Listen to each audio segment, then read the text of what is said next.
This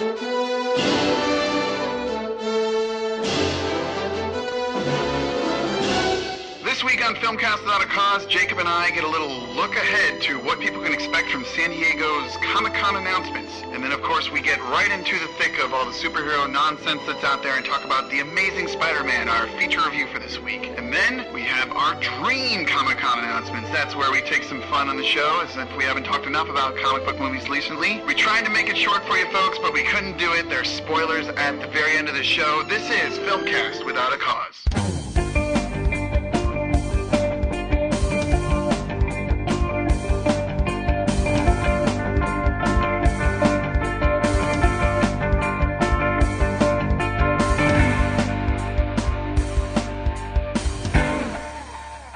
Live from Pat Boberg's basement, it's Filmcast Without a Cause! All right. Well, this is Filmcast Without a Cause. I'm Jacob Rosdale. I'm Patrick Boberg. And Pat, I drove all the way, halfway across the country, just to record this podcast in your basement, to give you a little bit of the behind the scenes, how the sausage is made.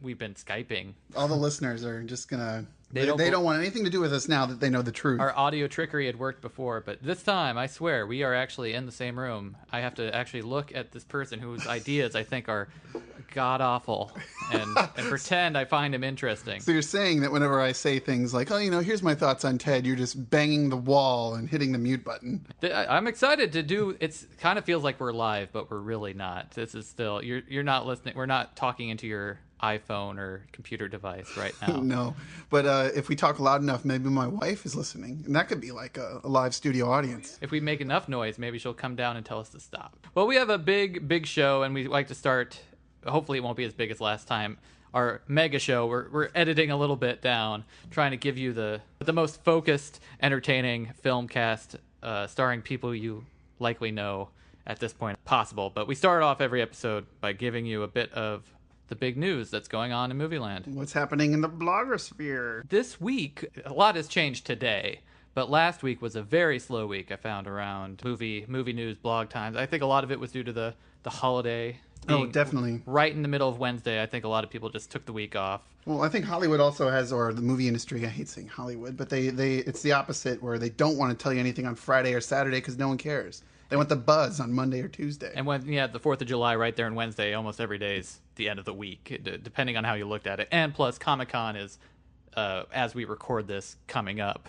So a lot of them are saving their big announcements. Mm-hmm. But some have leaked. The Entertainment Weekly pre-Comic-Con issue came out, which means a lot of people scanned the images in that, and they ended up online. Mm-hmm. Pat, did you see anything cool online recently? About Comic-Con specifically? About Comic-Con, about big announcements that are coming down the pike. Not really outside of the one that everyone knows about, the Firefly Serenity having a thing there. And, of course, they're having a panel. I don't know if they're doing... Are they having a panel or just all showing up? It's a 10-year reunion panel, I think. Yeah, that's funny because I only got into it in the last 6 months. I don't know what was wrong with me. It's one of those things. I had to wait till I got Netflix. I'm sure that would be a tough panel to get into. But yeah, certainly. A few images have really screamed out at me. And again, I'm not going to start the whole trailer talk again, but I'm sure there will be some trailers and clips that come out over the course of Comic-Con. But the poster for Guillermo del Toro's Pacific Rim. The poster is just, you see half of a robot's head and a little person standing on it, but it looks cool. It gives you a sense of scale of this movie. Remind me of what that movie is even going to be about. I think it's about giant robots fighting giant monsters. Yeah. Well, I don't know if that would sell me because there's been too many of those terrible movies. But the name attached, the director Guillermo del Toro, he's someone who takes great pride in how his films look, likes to give them a heft, a reality to them. So I think there will be as many practical effects as you can do with a monster robot movie. Well, is that coming out next year? Next summer. Because that's how Comic-Con generally works when they have the teaser things like this. So I think there's been one actual image, not the poster, of Charlie Hunnam, the guy from Bicycle Movie or TV show Sons of Anarchy. Okay, yes. He's like the lead in it. He's in this robotic mechanical suit. But the idea of I'm not a big mech fan. There's the Gundam franchise. There's Evangelion, like a bunch of anime involving. Oh man, I'm gonna forget. My uncle is like a mega fan of this Japanese mech show that's been Voltron. No. It was a Gotcha comic, Man? and oh man, He's gonna hate you if he yeah. listens to this. I'm not even gonna tell him about the podcast for 4 years, so he doesn't find this out now. But there's a famous Japanese, like almost like Star Wars with mech characters.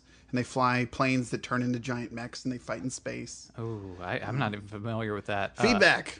Yeah, Hit us up at Twitter, Filmcast WOAC, or Filmcast Without a Cause. Leave us a comment and tell me why I'm an idiot for not remembering the show. Oh, man. We're far too lazy for Google at this point. But anyway, it's the only movie I can think of where people are operating giant robots. I'm sure there's some lame ones, but... Avatar? Well, maybe not giant robots. But they Giant have robots. Mechs. They have Like, mechs. this is Godzilla scale monster movies. And I'm probably going to do my trailer thing and avoid it. Well, I'll watch the teaser, but... Yeah. Well, obviously, I try not to watch anything Batman related. We saw Spiderman together yesterday, and I didn't get up. I just closed my eyes and plugged my ears. You closed your eyes but listened. I listened, but it was mainly music and Michael Caine occasionally. Well, the other things at Comic-Con, there was the Avengers DVD Blu-ray is coming out in August or September, and they've leaked that there's going to be an additional tag-on scene with the A short Chitauri film. weapon. Yes, a short film. They've been doing this with the Blu-rays. Don't want to say Iron Man 2, but I know the Captain America and the Thor one had one starring Phil Coulson, the actor. It's escaping me. The guy who plays him. Oh, yeah, I can't remember. He Clark directed Choke. Clark There you Gregg. go. They were very tangential to the actual storyline, and one explains the post-credit scene from Incredible Hulk, because if you remember that scene, it contradicts everything that came after it, involving Tony Stark's involvement with S.H.I.E.L.D.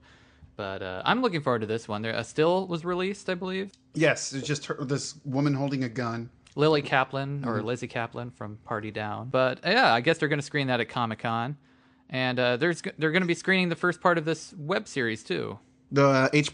Yes. Yes, Bryan Singer. I don't know if it came out today or in the last couple days, but Bryan Singer's H+ web series, I don't even know when it's going to start hitting, but you can subscribe to it on YouTube, and it's ad-funded, it seems, because it's not something you have to subscribe to and pay for, but... What would you say the basic plot is? There's like a medical thing that allows people to communicate via implants in their neck. Yeah, it was a very high concept Philip K. Dick type premise. All I did was watch the trailer, and I didn't completely follow it. Yeah, that's what I'm saying. But there's a medical injection of some sort that is supposed to better people's lives. And then, but it goes wrong. Well, should we just say we'll put that trailer on our website, Yeah, and if you do want to that. watch it, you can see the rest there. But that's enough that would entice me to say, "Ooh, medical implants with high tech and new technology, and something goes wrong." Yeah, it's called H+, in case you missed that. And Bryan Singer is attached as a producer, whatever that means. That shouldn't really be a selling point to anybody at this point, because I can't even think of something that he's done that's been great since maybe X2, personally. Yeah. I think the only thing he's directed since Superman Returns, which we disagree on. That should be a future podcast, by the way. We'll talk about Superman Returns. Well, when this new Superman Man of Steel comes out, we Yeah, can we'll we'll do the revisit. fun part of the podcast on Jacob versus Pat. Yeah. And then he did Valkyrie, which I remember that's liking, pretty but it good. was pretty forgettable for the most part. The fact that you didn't think of it right away. And he has a Jack and the Giant Killer that got delayed till next year. It was going to come out this summer. But for reasons I don't know, it got delayed. But I don't know how much involvement he has, but the production values look pretty high, especially for a web series. Oh yeah. There's a minor difference, but if it kind of looks like, for people who follow web series like the Mortal Kombat web series out there, it's about that same quality, I'd say. It's not, say, Lost or Fringe. There's a definite minor difference. Maybe people I would say produce these cable television quality. Yeah. But yeah, better than Sci-Fi Channel, but yeah. Sci-fi original movies. I will at least watch the first episode on my computer, and then Yeah, why not? I see, especially if it's free. But I haven't gotten into the habit of watching a lot of these web series. I guess there haven't been a lot with high production values, just because I'm someone who would rather wait for them to collect them all on a DVD and then watch them all at once. It's an interesting thing where you don't want to watch something on the internet if it's longer than, say, 4 minutes. You don't want to dedicate 15 minutes of your time to something. I don't know if it's because there's so many, like looking at my computer that I have right here, I've got 7 tabs open and a couple of Finder windows on my Mac. There's just way too many things for me to do when it comes to the internet, as opposed to if you're in a theater, especially, the lights are out and you're not supposed to look at your phone if you're watching TV. Well, like me, you have your computer on your lap, but you're still kind of, I'd say at least 65% locked into the television, and it's not such with a web series. Well, either way, we're going to post the trailer. You can judge your interest in it or not, disinterest. But when the first episode comes out, hopefully we'll remember to talk about it a little bit on the podcast. It's not quite film. I know we're a film cast, but we're going to try and broaden the definition of that a little bit in the coming weeks and coming episodes. There was one other... Comic-Con is known for its viral marketing and trying to launch buzz for products that are a year away. And a video was released over the weekend for Omnicorp. Oh, yeah. I was going to bring that up because it wasn't in our rundown. Yeah. But, Jacob, you don't like RoboCop, right? No. It's one of your least favorite movies. You're messing with me. You were messing with me. Oh, my gosh. If this wasn't a live podcast... Oh, it is. Right. I can actually strangle you right now. No, RoboCop is, depending on which day you ask me, it's my favorite movie. But I'm taking a very optimistic approach to... Did you watch that? I did watch that. After our trailer talk. Maybe you can't see... If it's RoboCop, you might succumb to it. But, I will watch... Probably not the main trailer, but I'll watch any... And viral marketing is usually a lot... It's gotten much more clever. Not things that are in the film. They don't tell you the plot. It's just something to kind of say, hey, look at something super cool, nerds. Yeah, and if you're... Like, you avoided Prometheus, but you still watched that Guy Pearce video. That was some great viral marketing. The TED speech? Mm-hmm. Yeah, very cool. But, it's... the videos... They're calling it Omnicorp instead of Omni Consumer Products, but that's fine. You change things when you reboot it, but you get some look at some of the technology. You get kind of a feel for how things will be designed. You see the ED 209, ED 209, depending on how you pronounce it. It's gotten me I'm looking forward to seeing more of this RoboCop movie, and with cautious optimism. RoboCop, if the 2 crummy sequels and the TV series that was geared more towards families and several animated series didn't sully its reputation, a subpar remake isn't going to either. If anything, it's going to make RoboCop cool, and then I'll be the hipster who'd be like, I liked RoboCop before it was cool, but or whatever. But there was one other announcement. Are we talking about the film that almost was Guillermo del Toro's?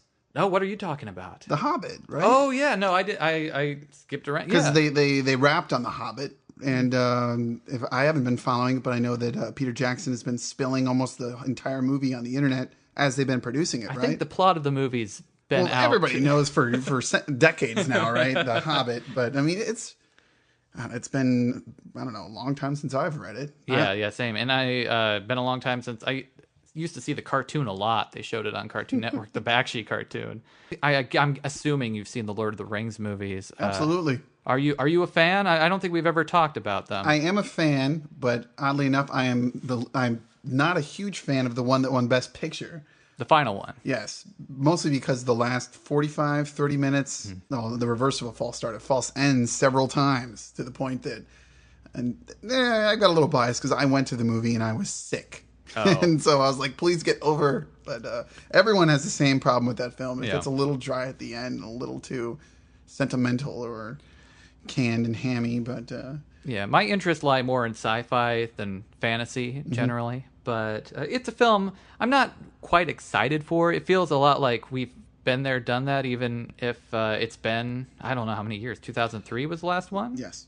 So it's been almost 10 years, come to think of it, since we visited this world. And I'm excited for everyone who's really excited for it. My main interest in it is the new technology they're showing, the higher frame rate 3D, which is turning some people off. Yeah, when it looks too realistic. There was an initial showing of it that, or of just some footage that people went the opposite of bonkers. They got angry because it looked bad, but in reality it looked too good. Uncanny Valley style. Yeah, apparently when you're projecting this 3D film at a higher frame rate, and I don't want to throw out the numbers because I didn't type them down beforehand, but it starts to look more like a play than a movie. And you have the depth that you get with 3D, as well as people moving like how our eyes normally perceive movement. And apparently a lot of the production looks more stagey. Like you can tell a set is a set instead of this magical world of Middle Earth.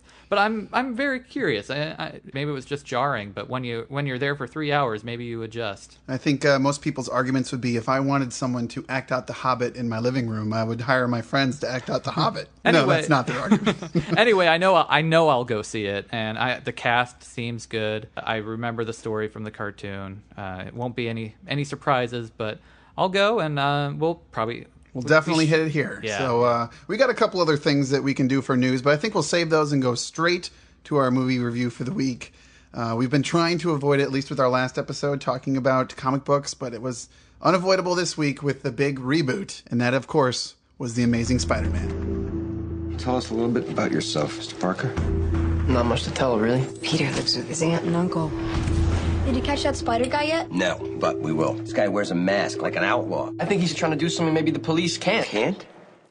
5 years after Sam Raimi made Spider-Man 3, Sony Pictures and Marvel have rebooted the franchise, and now the social network's Andrew Garfield is everyone's favorite wall crawler. He faces off against the villainous lizard in The Amazing Spider-Man. There's a rumor of a new species in New York. It can be aggressive if threatened. I gotta stop him, because I created him. Pat, film fans all over were tied up in knots, web knots, I guess, a few years ago when it was announced that there was not going to be a Sam Raimi-directed Spider-Man 4, and instead the next movie was going to be a complete reboot, wiping the slate clean.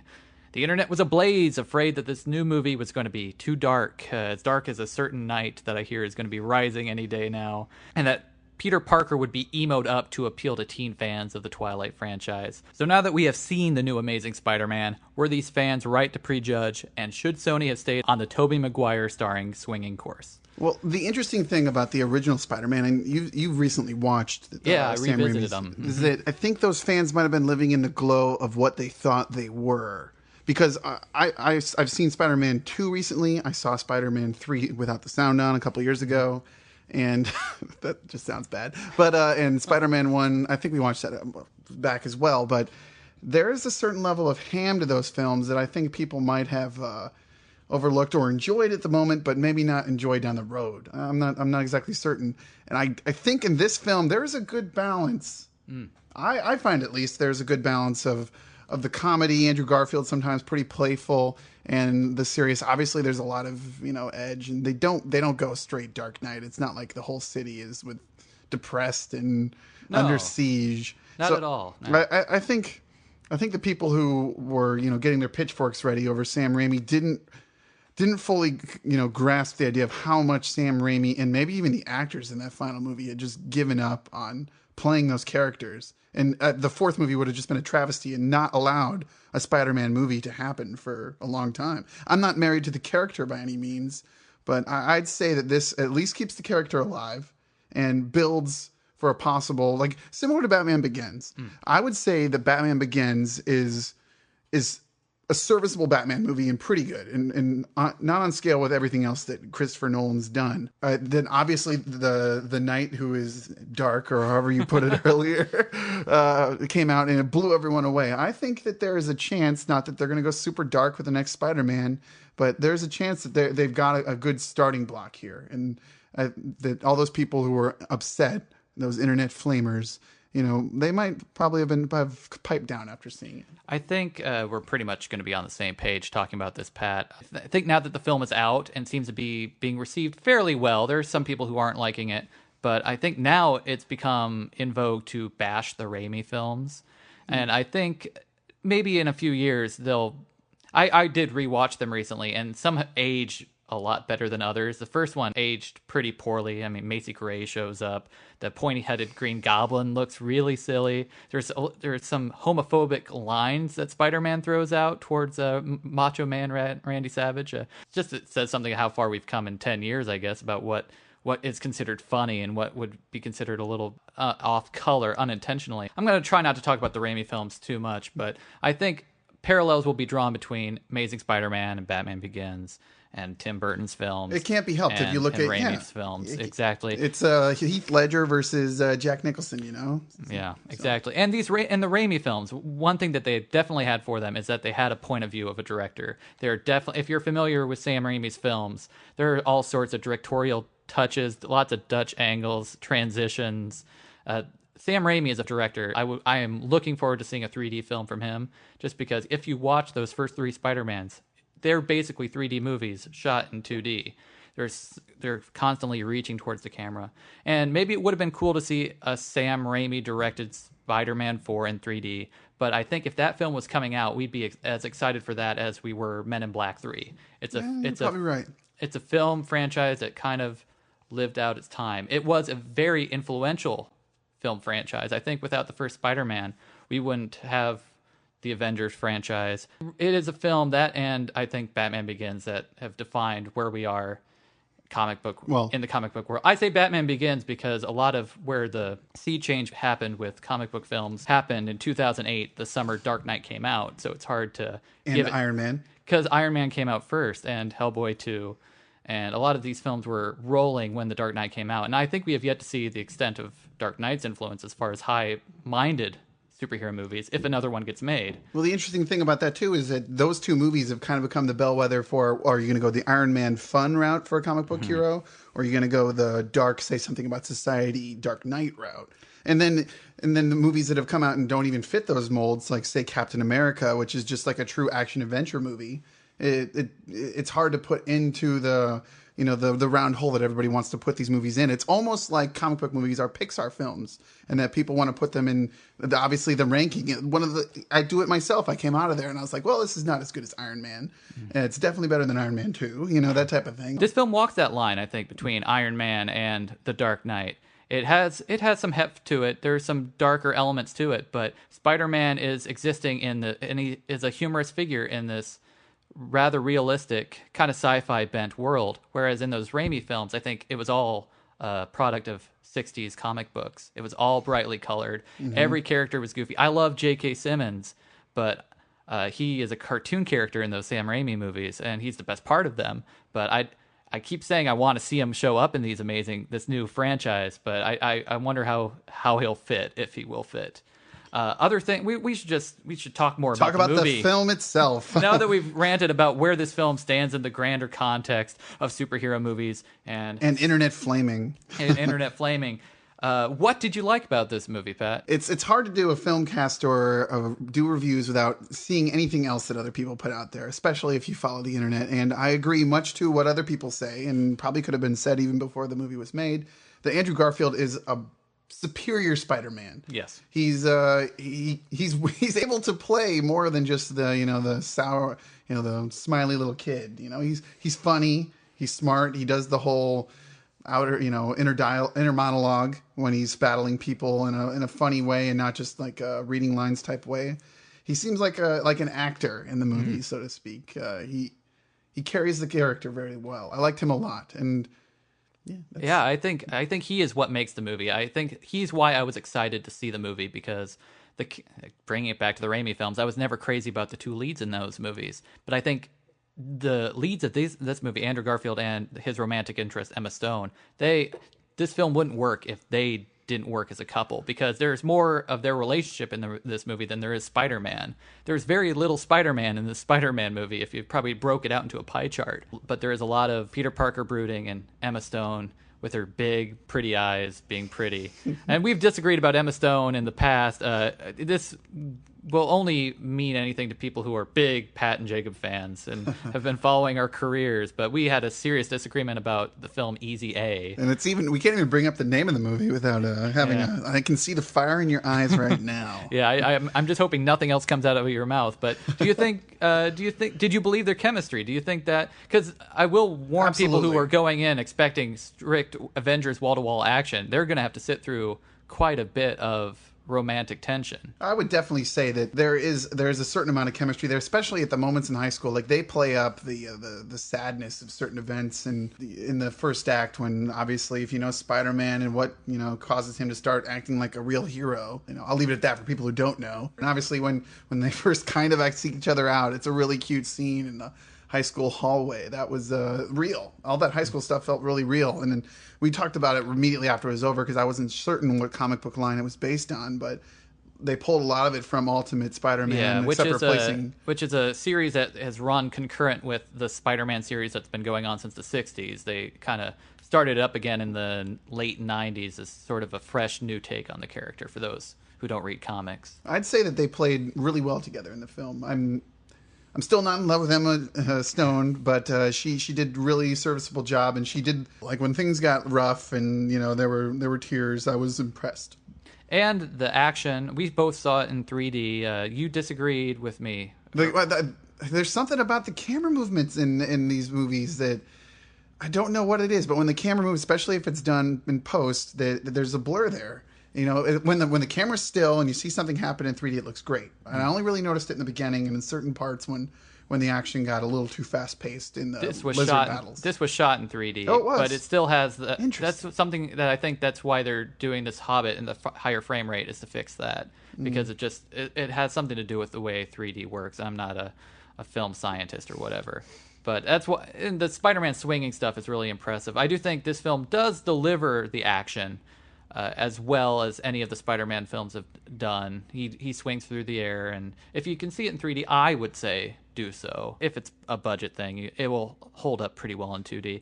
Can we talk a little bit on the filmmaking level? Marc Webb, 500 Days of Summer. A film I loved. I loved it too. I think you were a bigger fan than I was. It was at the top of your top 10. I think it was on my top 10 list, whatever year that came out. And it's hard to say because he's only made that film as far as we know. But you can't say that this felt like a Marc Webb, in quotes. You can't see me doing the air quotes movie. Yeah. But was there anything there? I mean, you obviously being a huge fan of that film, maybe larger than I.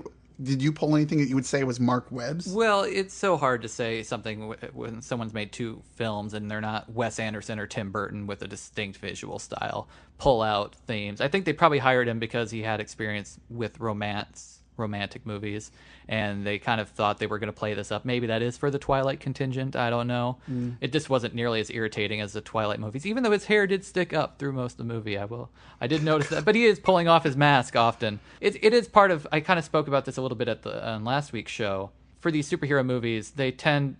Marvel seems to be hiring generic directors to get the product out, who they can get early in their career, so they're cheap. And that they can make the film that the producers kind of want that fits with the brand. That's kind of my suspicion. Mm-hmm. Though I'm a big fan of Marc Webb. I think he did a very admirable job with this. But my suspicion of his hiring wasn't... maybe because he has romantic experience, but probably also because he's new and cheap. And I don't want to compare the budgets of the two movies, but I would wager to guess that Amazing Spider-Man cost a little bit more than 500 Days of Summer did. And if there's one thing that I would say about this film... on the negative side, it's that it's similar to Batman Begins. I was so excited to see Ra's al Ghul, but he almost was kind of just there for the origin story. Mm-hmm. They got to the lizard right away. And, I think that's the main problem with this film is it tries to do too much. You have the origin, you have this romance, the origin, which we already saw in movies, but I think you kind of need it because that's what's interesting, the transformation. So you see him before and you see him after. They set up a sequel. They do all this background stuff that doesn't really pay off because, they plan on making other movies. And you have these big set pieces that are normally saved for superhero sequels, I think. Yeah. If you think about... Spider-Man 2, with the giant, on the Hudson, his place where he was building the new nuclear device. Yeah, exactly. It was a huge set piece. Where in the first Spider-Man, I think there was a burning building was the biggest set piece. And I think the final battle's in this... abandoned warehouse, and in the first movie, it's all tight shots, pretty much. So it's very small scale. Soundstage. Yeah, soundstage, exactly. Where now you get this big spectacle battle. It's in the trailer. They're on top of a building, and we'll talk a little bit more in a spoiler section at the end of after the show officially ends. Not so much a long episode. Yeah, right. Yeah. We try and edit it down, but I do think it tried to do too much, and that's one thing. I'm hesitant to say what I feel exactly didn't get serviced fully. Maybe it's the development of the villain, who was played by Rhys Ifans, and the lizard effects are done pretty well. He turns into a giant lizard man. I would put it below the Hulk as far as his growth into what he is now in this most recent Avengers movie for quality of CGI, but it's there. Should we just leave the rest of our Spider-Man talk for the spoilers? Yeah, in case? well, because we'll probably get even more rambling. But if you want to see The Amazing Spider-Man, I recommend it if you're into comic book movies for sure, Pat. I'm on board as well. And it is rated PG-13 for sequences of action and violence. But anyway, we're going to come back from our break, and we're going to talk about what's new on DVD, and we're going to talk some more Comic-Con, but it might be an alternate reality Comic-Con. Well, if you want to know more, stay tuned.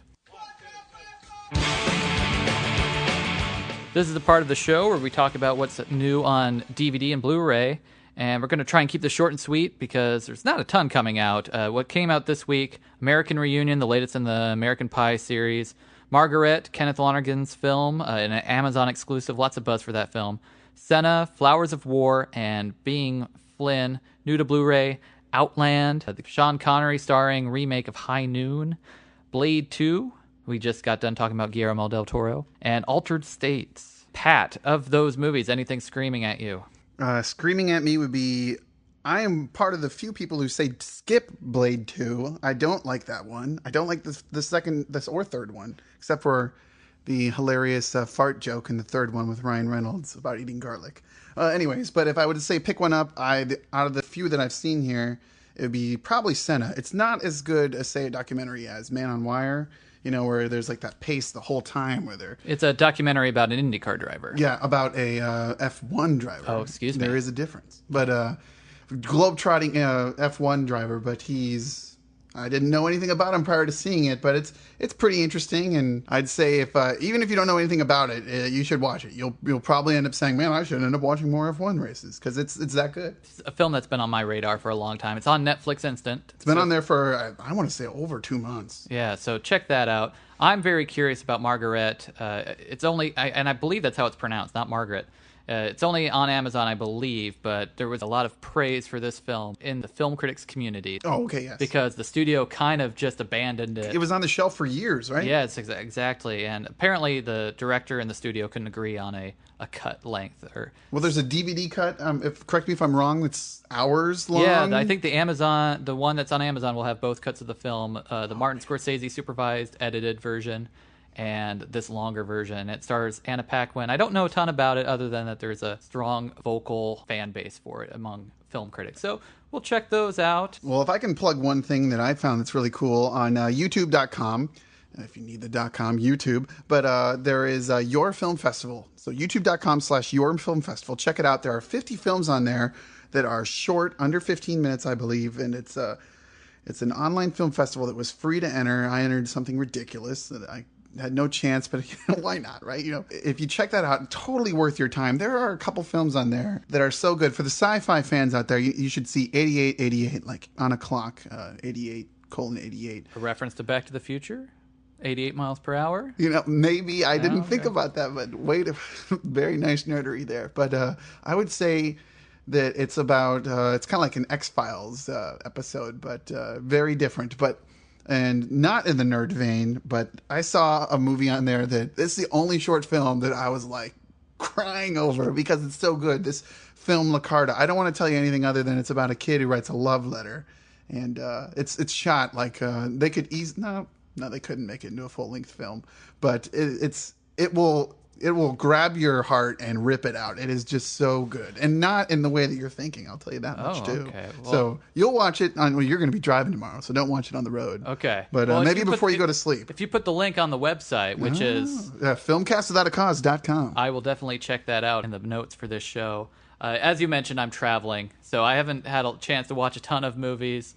I did watch UHF wrote a short blog piece about that. But I learned that a film I've become a big fan of has just become available on demand online. It's called Indie Game the Movie. And the documentarians have now, it'll come to Blu-ray and DVD eventually, but at buy.indiegamethemovie.com, the filmmakers have made it so you can buy the movie directly from them. It's kind of a new model, kind of taking Louis C.K.? Kind of taking inspiration from Louis C.K. or other comedians, but also kind of from the subject matter of the film, independent video game designers. And if you've ever participated in the argument of whether or not video games are art, this is definitely the film to check out, because these are individuals who make entire worlds outside of the studio video game system, or and I'm not a big video gamer, but it really inspired me to play more of these smaller games that you see on PlayStation Network or browser games. You realize how much hard work goes into these things. So Indie Game, the movie, we'll put a link on the show. Is there something in this film that has to do with mobile games or something? Because I remember watching the trailer and these guys are just so connected to their character that they built, and they're like, it's a piece of you. And I thought some of them were like mobile games. Yeah, I don't know. I think the main games followed is a game called I'm going to blank, Meat Boy. There's one that just came out called Fez, which was apparently a game long in development, and people who follow video game news were waiting for this game to come out for a long time. It's a great documentary. I think it's very well made. I saw it at a film festival a few months ago. So check out Indie Game, the movie. And speaking about video games, recently, we're getting good at this podcasting thing, Pat. Segues is where the money's at. That's what brings in the big bucks. Just today, the day that we are recording this, news broke that Ubisoft was going to produce a film based on their Assassin's Creed video game series starring Michael Fassbender. And it's one of those film announcements that's kind of coming, I'm saying, because of Comic-Con. It's the week for big announcements, so you have to make your announcement here and get some buzz going, and maybe there'll be some viral marketing. And next week will probably be our show will probably be filled with more Comic-Con news. But we kind of wanted to play a game. What would we, in our perfect world, in our dream world, this is this alternate reality Comic-Con where anything can happen inside Pat and Jacob's mind.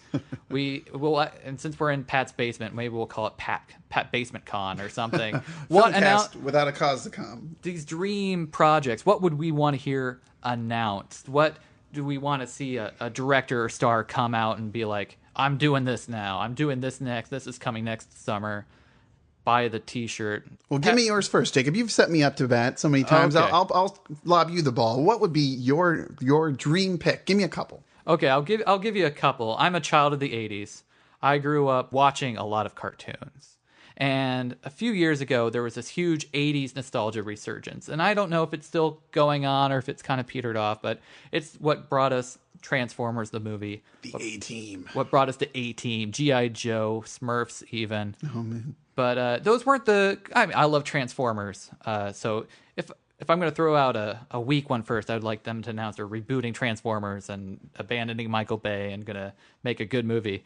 But in that same vein, I would love for them to announce a honest-to-goodness Thundercats film. Fantasy, epic, grand scale, Avatar-style CGI. I don't have a director attached. I'll just throw out Marc Penny Webb. Marshall. Rob Reiner is Billy Crystal. He's my choice for Panthro. Nice. But that would actually that would be horrible.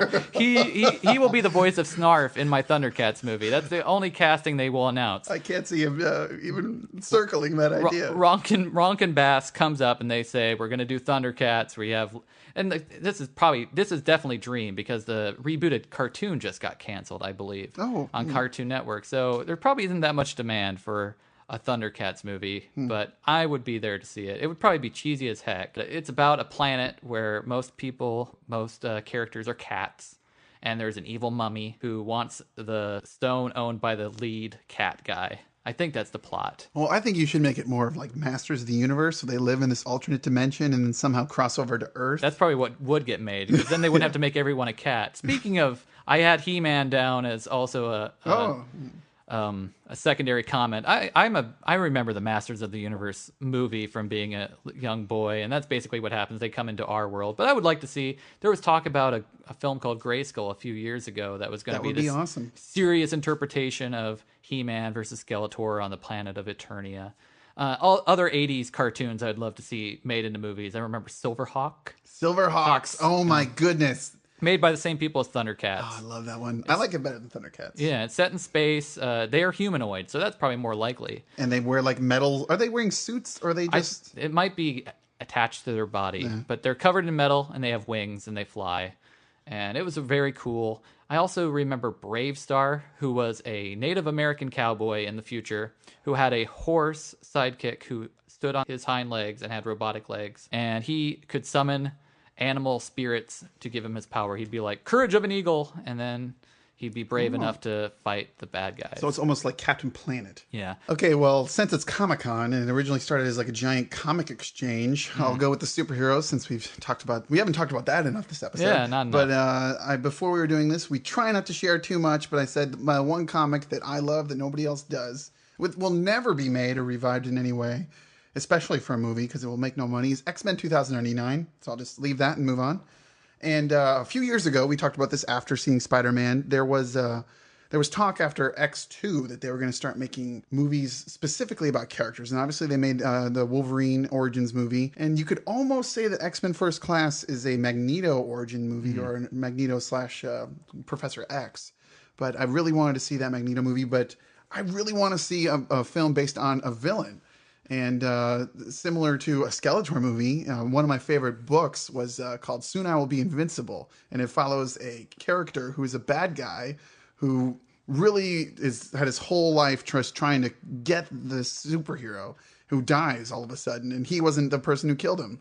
And he kind of battles with that and ends up doing some stuff. I'll let you read the book. But I'd like to see him make Juggernaut. There's just such good lore there about him and Charles Xavier and the gem that he finds in, I think, China, if I remember correctly. And they're never going to make it. An X-Men villain who is the stepbrother of the lead character. Yeah. But what is Juggernaut's power? He's big. That gem gives him like indestructible force. He can't be stopped. Nothing stops the Juggernaut. He's impervious to while he's got that gem. There are several runs of comics where he goes good, or he loses the gem, or he gets ultra powered by other mystical forces. Obviously, at this point, is it 20th Century Fox that owns, you said, X-Men? Yes. There's nothing mystical in any of their movies, so there's no chance that's going to happen. But that's it. And I'll throw out a couple others. Red Sun, if it'll eventually get made, probably because Mark Millar. Superman as a communist. Yes, you introduced me to it, and it's the only Superman thing I like outside of the original Superman movie.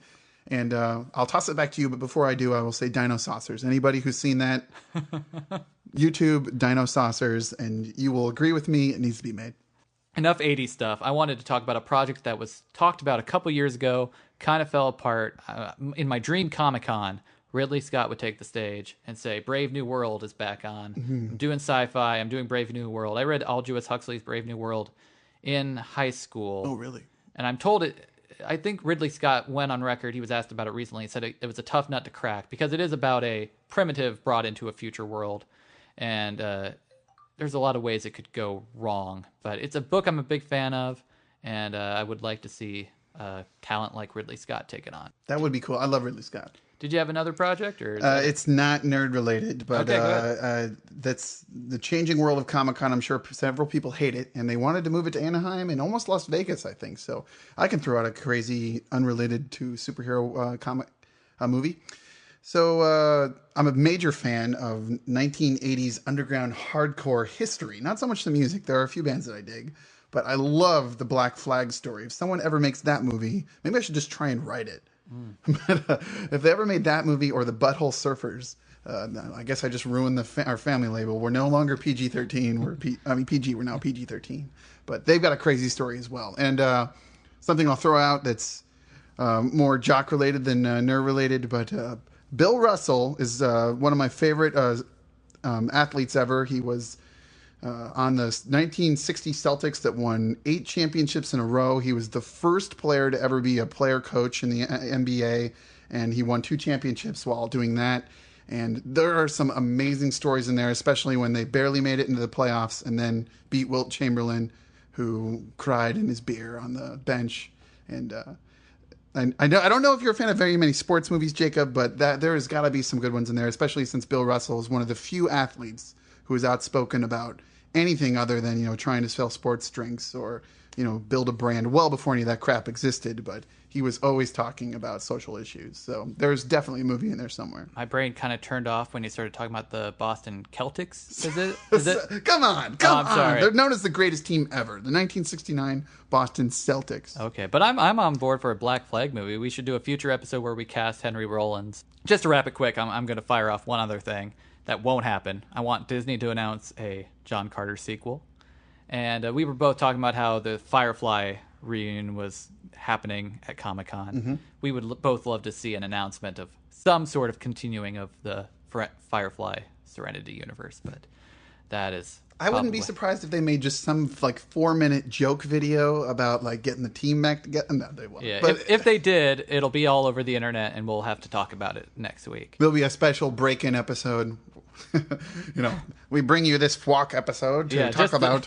Let you know what the internet has already let you know, probably 100 times over. But anyway, when we come back from the break, we're gonna wrap things up here. So stick around. Well, we broke our promise. This is not a short episode, and we still got a spoiler segment to go for those people who are hardcore FWOC fans. But that would be Filmcast Without a Cause for people who think I'm swearing. But let's wrap this up. Feedback. If you want to tell us anything, you think we were wrong, you think there's something we missed, you think that maybe Spider-Man is the best comic book movie of all time, and they developed the Lizard perfectly, then you can hit us up in several ways. There is filmcastwoac@gmail.com for the people who want to go the email route. There's Twitter, which is filmcastwoac, so at filmcastwoac for Twitter, if you want to tweet us up. And, of course, feedback on this post on filmcastwithoutacause.com. Jacob, do you want to give out your home address or phone number? No, that's fine. But someone who's left us some feedback recently was Nathan C., who commented on our discussion about trailers and whether they were good or bad. What did he have to say? I can't remember off the top of my head. He's taking my current approach of only watching them in theaters. And he said most of them are groan-inducing, but they also bring to his attention films that he wants to see. Like, he had no interest in the Total Recall remake, but it's now on his list. So he says he goes to movies to see the entire journey on the screen, and that's a good way to approach it, I say. I agree. In the theater, unless it's one that's overdone online, I am interested, and I do think that's cool. So, and Nathan, I know, is a big Spider-Man fan, so I'm curious. You're going to get an earful from him. We might get an earful from him. But anyway, we love to hear feedback. But what's coming up next week, Pat? Well, we have decided, since we've done plenty of shoot 'em up and action hero and hilarity and movies that just have to do with vulgar things like Ted, that maybe we go a little highbrow and show our real film review skill. Yeah. Midbrow.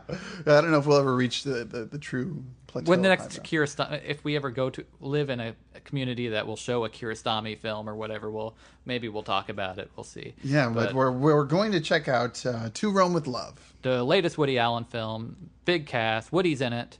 Alec Baldwin. Has he been in a film of his own for a few years? I think the last one may have been Scoop. Feel free to correct me, Internet, but Scoop was his follow-up to Match Point. The guy makes a movie a year, but... There was the Coens were almost doing that, but they kind of stepped back. Other than Clint Eastwood and the Coens, Woody's one of the only guys who's really consistent, really puts them out. He's been doing it since the early 70s, so he's got to have some sort of record.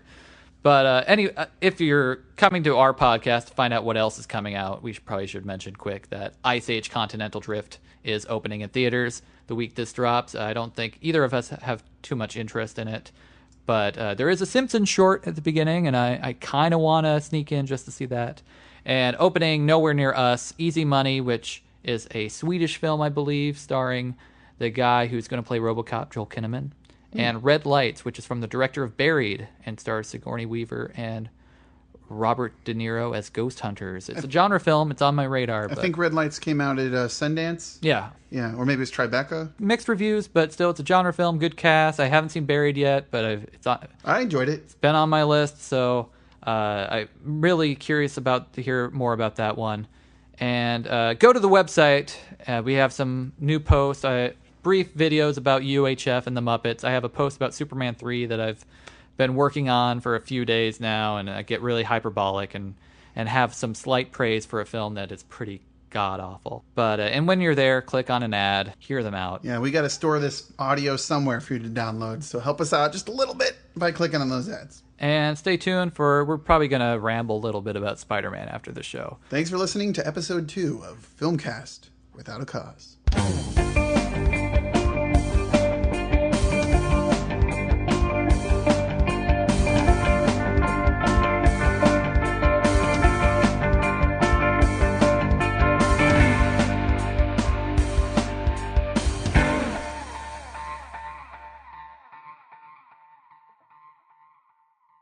Well, for those people who listen to the Abraham Lincoln pilot episode of our show, Abraham Lincoln Vampire Hunter, this is the most Unplanned, just completely going off the top of our head. No notes. We probably burned all of our notes. Jacob's gonna I help us. burned them up, and they were on my computer. Now I'm $2,000. You ruined my basement. What did you do? Oh, horrible joke. Oh, anyway, we're just going to talk more about Amazing Spider-Man. If you haven't seen Amazing Spider-Man and plan to, you probably don't want to listen to this because we'll go into depth about the ending and other things. But one thing that's kind of sticking in my craw a little bit, to quote... Bring it out. Kids in the Hall. Kids... I was quoting the film Open Range, actually. Oh, I'm sorry. But we used to always say, "What's up your craw?" because it's from Kids in the Hall. Okay, but anyway, the first Spider-Man movies were set in post 9/11 New York, and they each had a scene where New Yorkers rallied around Spider-Man, and they were so cheesy. And I was kind of hoping, not that I'm against New York and people rallying towards Spider-Man against the bad guys, but there were literally characters like, "Yo, in New York, Goblin, you mess with us, you mess with one of us, you mess with all of us." And my New York accent is British. But it's, Hey, governor, you spent the wrong time in it's like the gangs of New York almost. I'm horrible. That's why I'm not an actor. But none of this is getting cut, by the way. None of this is getting cut. That's why I'm red, because I know I'm going to be too lazy when it comes to this part to cut it out. Okay. But there's a scene in Amazing Spider-Man where a character decides to help out Spider-Man.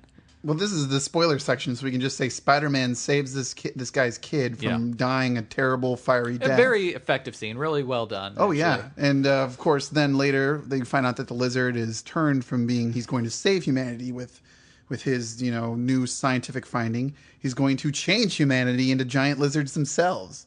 No. And not the worst plan ever. It's not a great plan, but considering the Green Goblin's plan and the original Spider-Man, which there wasn't one, he just wanted to kill Spider-Man. He wanted Spider-Man to join him, and together they would do something. That's as well defined as it was in the original Spider-Man. But it's as bad as it. Yeah, it's the evil plots go. It has its flaws, but it's not totally bad, crazy. Mm-hmm. But anyway, Spider-Man is going to go fight him, but he's blocks away and he's injured. So how is he going to get there? Well, of course, this guy sees him on TV. How nice is that? And he's like, "Oh no, Spider-Man needs our help to get across the city, at least 20 blocks. Let's move these giant cranes." So there's at least 6 cranes that... He's a construction worker. Yeah. And he has some sort of tie to all the construction workers in the city. And they all these cranes happen to be in this part of town. And I haven't been to New York. Maybe there's cranes everywhere. I don't know. Oh, I've been there. My parents used to live in Long Island, but I don't remember that many cranes. Yeah. Anyway, that was the one. That's my least favorite part of the movie. Mm-hmm. That and the credit cookie scene, which doesn't have any disappearing sense. Norman. Yeah, maybe Norman. Though I just read online that Rice Ifen said it isn't Norman Osborn. It's some guy who works for Oscorp. Meaning he's the classic Spider-Man villain, the Spot, who can teleport. Not really. The Spot's a horrible villain. If they go that route, it's going to be very sad. Maybe they're just going the Clark Gregg, version from Avengers. Yeah, it's obviously at the very end of the movie, the Lizard is in jail. Someone comes in, talks to him about Spider-Man's dad, and then magically disappears. And it seems to me of a case like the first Sherlock Holmes movie where, I guess it's spoilers for Sherlock Holmes, but a grander villain is revealed, but we don't see that actor because they haven't cast him yet. And that you don't see him. It's been a couple of years. You don't see him because he wasn't cast. One of Sherlock Holmes' many. This is the spoiler section. Just bring it out. I don't want to spoil Sherlock Holmes. I came here for Spider-Man. I'm such a spoiler nerd. I apologize. Okay. I'm very protective. But anyway, that or it's Peter Parker's dad. That's the only thing I can think of it being. Well, I don't really know all that much. I know that Peter Parker's dad shows up in other comic book runs. Well, I thought he was always a good guy. I don't think they're playing by any certain comic book. They're doing the untold tale, Pat. They're going on there. They're freewheeling. Wasn't that your other gripe with was it a gripe with the film that they didn't do the untold story? It wasn't a gripe. I was just reading some posts about it online that they advertised it heavily that it was going to be about Peter Parker's parents, and then that gets abandoned early on. But I'm fine with. There was so much already in the movie that I was fine with them rebooting it anyway. They didn't have to justify it to me with more about Peter's parents, because it seems like the way it was going to go, where I was afraid it was going to go, and it might still in a sequel, is they were going to explain Spider-Man being able to become Spider-Man because of some experiment Campbell Scott, Peter Parker's dad, did on him as a kid, very much Ang Lee Hulk style. Mm-hmm. So explain why he didn't just die. It's because he had shots given to him as a kid or something. That's where I thought it was going. But my theory is that Campbell Scott is alive and he's the big villain, and he doesn't have any. He's not an established comic book character. They're going just like, again, Ang Lee's Hulk. New villain is the evil dad. And that always seems to fail, because they did the same thing in Wolverine Origins, where they introduced the girl who's like the empath. You know, she touches Silver you. Fox. Yeah. I think she's in the comics. No, but they changed her quite a bit. Yeah. It was basically, but they do that with all the X-Men movies. They take characters and just take the names. Yeah. The first X-Men, Sabretooth. But one thing I wanted to say about this movie is it finally gave Spider-Man the daddy issues that every superhero seems to need to have. I tried so hard when was it Iron Man 2 or was it Captain America came out, and you're like, every one of these guys has daddy issues. It might have been Iron Man 2. No, it was Captain America, because I said, what about Captain America? And you said, well, you find out later in the comic book run his dad was a drunk. I was like, well, thanks for ruining everything, Jacob. Jeez. I had to Wikipedia that one, actually. Oh, so now that I know, I had to Google Captain America dad ? And then I found that. But basically, pretty much, it was after Green Lantern, because it felt the daddy issues were kind of shoehorned in that his dad was a great pilot. He was trying to relive. We do not talk about that movie on this show because it is so bad. I'm not even a big fan of the comic, but Peter Parker had surrogate father issues. I mean, that's his whole thing. He feels guilty for the death of his uncle, but now he has actual father issues. I don't know. We'll see how this dad thing plays out, but it seems to be a big hit, so they're going to make sequels. I think they've even announced they're going to make at least 2 more. Well, I figured they would, because I remember when Spider-Man 2 was a hit, and following movie news on IMDb, then they said that 6 movies were optioned. I mean, what does that mean, really? You know, if the next one bombs hardcore, they may not make a 3rd one. But to me, it just makes sense. Yeah, think about how many action figures they can sell. Yeah, they're going to keep making Spider-Man movies because, well, until the superhero movie bubble bursts, if ever, it seems like people were saying it was about to burst with the Avengers, and now that's the biggest movie ever. Well, not ever, but it's tracking to be almost. So we're going to be seeing superhero movies for at least another decade, and then they'll make another Spider-Man. With maybe they'll do the new African-American Hispanic Spider-Man in the Ultimate Comics. That would actually be a new way to go about it. Did you know about that? Yes, with Donald Glover, where he campaigned. He looks like Donald Glover, but Donald Glover will be too old by that point. But yeah, that's true. But he did campaign, and it was very funny when Community Season 2 started, and they're all getting dressed in their apartments or whatever, and he's got his Spider-Man pajamas. Anyways, so any other spoilers? I'm trying to think. What did I said personally that my favorite part of the film was the resolution, and obviously Spider-Man saves the day if they're going to make more movies. But in the action sequences where the Lizard starts coming to gain his zeal to kill people, not kill anyone, but kill Spider-Man at least. Yeah, he. I don't know. I think that the end scene where, they find out that, hey, guess what? Dennis Leary dies. And that's why he makes a promise to Dennis Leary that he's not going to see his daughter anymore. Gwen Stacy, sorry. And I thought that actually worked really well. And then there was a really fun those are the best promises to break. Yeah. It goes on it felt like half an hour. I'm sure it was. And it was probably a good 15 minutes, though. But it's one of those few times where you see a movie and you're like, okay, this is the end. Shouldn't the movie, I don't know. So it depends on how invested you are in the relationship and the aftermath to the characters. That's usually what you don't see. Like Avengers ends pretty, like there's maybe 5 minutes after they beat the evil alien. So it's nice to get to live with the aftermath a little bit. And Captain Stacy dying is something from the original comics. I think it was the Hobgoblin who killed him, though. But I'm just going to get nerdy if I rant too much. I'm like, are they going to kill him this movie, or are they going to wait till the next one?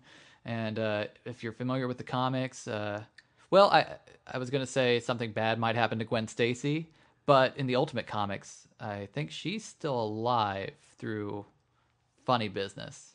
like Carnage-related funny business, Oh. or clone-related funny business. I think they Doppelganger? I think they had their cake and ate it too a little bit with Gwen Stacy in the Ultimate Comics. I think maybe, and might as well make it comic cast. I don't read comics as much as I used to be, but I'm pretty knowledgeable. I'm a pretty big nerd. So if you listen to this filmcast or this podcast and you don't know me all that well, or you thought you knew me, you're seeing a whole darker side to me right now. Darker in what sense? Come on, we were all at one point that teenager without a girlfriend. But, well, now it's cool to like comic books. That's so. true. Yeah. Now someone. I could have gotten a lot more girlfriends. Yeah. Now I'm the cool guy in the theater who knew it was Thanos right away, and I was all like, "No, who are you?" Yeah, that's Hellboy. Come on. That's what I heard. Hellboy.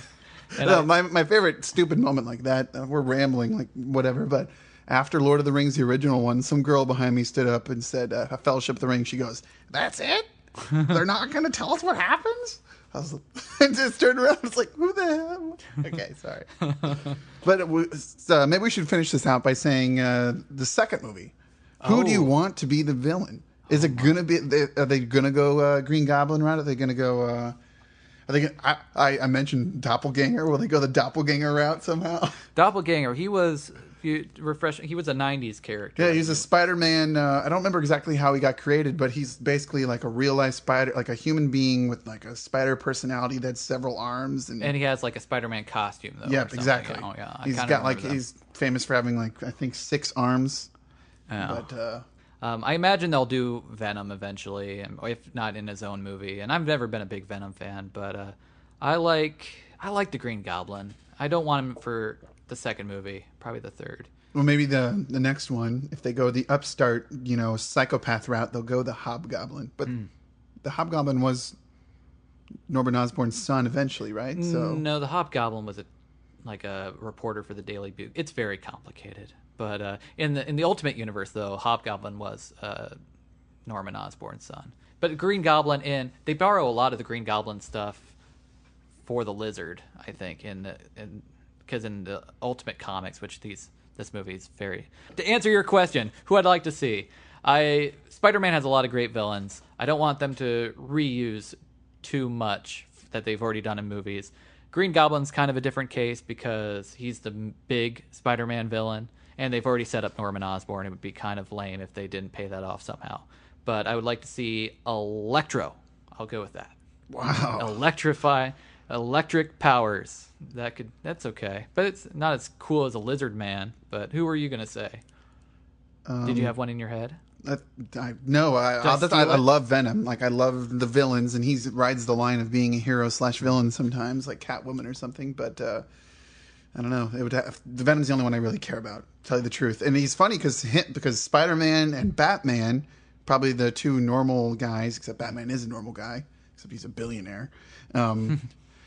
They're the only characters, I think, in the entire comic book universe that anybody cares about. Their giant catalog of villains. So yeah. They could go multiple ways. I could have named Electro. I could have said Mysterio. I could have said the Chameleon. I could have said Kraven the Hunter, who would have been good. I could have said... Yeah. Who's the guy that had the pumpkin head? That's Jack O'Lantern? No, that's not it. There is one with a giant pumpkin head. Well, this is where the people who got this close to the end of our podcast can leave us some feedback, and I guess we'll leave it, and then Jacob will curse himself on the drive home. All right. Well, everybody out there in internet land and podcast land, thanks for listening. This has been Filmcast Without a Cause. I don't think anyone's going to tell us when to leave. Yeah, good call, Garth. I'll bet we're just going to sit here, and when they're finished, they'll fade to black. I can't believe they did that. I told ya.